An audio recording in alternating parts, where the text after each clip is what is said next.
নমস্কার, কেমন আছেন সবাই? ঘরে বাইরে লাইফস্টাইলে আপনাদের আবারও স্বাগত।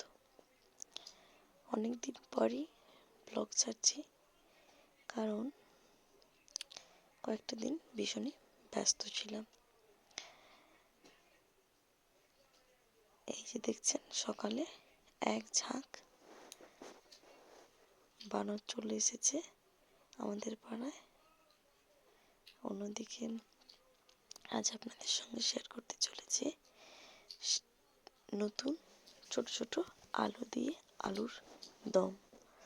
প্রথমে কয়েকটা মশলা করে নিয়েছি, তারপর সামান্য তেলে আজ বানাবো লাল লাল ঝাল ঝাল আলুর দম। প্রথমে দুটো শুকনো লঙ্কা কেটে ফোড়ন করে নিচ্ছি। যখন দেখবেন লঙ্কাগুলি একটু কালচে কালার চলে এসছে, তখনই ওটাতে সামান্য দু তিনটে মতো চেরা কাঁচা লঙ্কা দিয়ে দেবেন। তাতে ওর যে ফ্লেভারটা, তা আলুর দমের টেস্ট দ্বিগুণ বাড়িয়ে দেয়। তারপর তিনটে মতো পেঁয়াজ কেটে নেবেন, সেটা ভালো করে নাড়িয়ে চাড়িয়ে নিতে হবে। আলুর দম আমাদের বাড়িতে ভাতের সঙ্গেও খাওয়া হয় এবং রাতে রুটির সঙ্গেও খাওয়া হয়।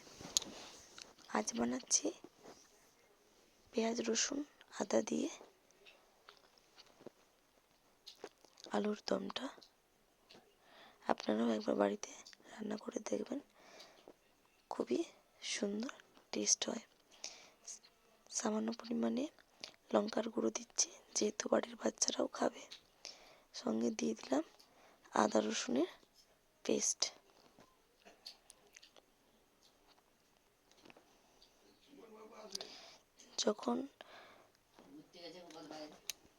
যখন দেখবেন তেলটি ছেড়ে গেছে, তখন আর একটু লঙ্কার গুঁড়ো এবং টমেটো দিয়ে বেশ খানিকক্ষণ নাড়িয়ে নিতে হবে, যতক্ষণ না টমেটোটা মশলার মধ্যে গলে যাচ্ছে।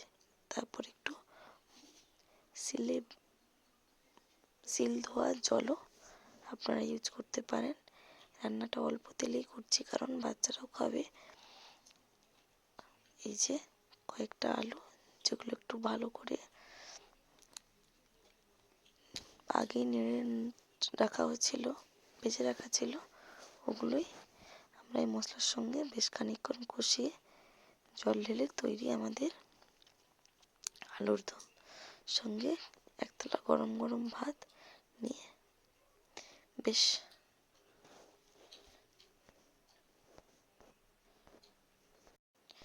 অন্যদিকে গোলাপ ফুলটা একেবারে নেতিয়ে গেছে।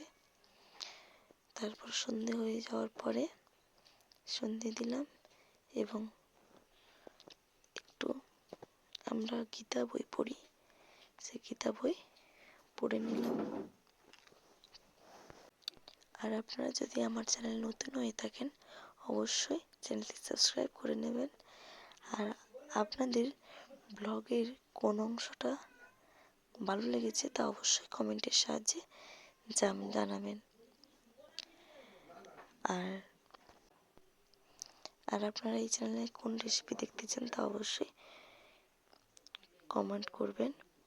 অন্যদিকে রাতের জন্য ঘুগনি রেডি করে নিয়েছি। নমস্কার, ধন্যবাদ।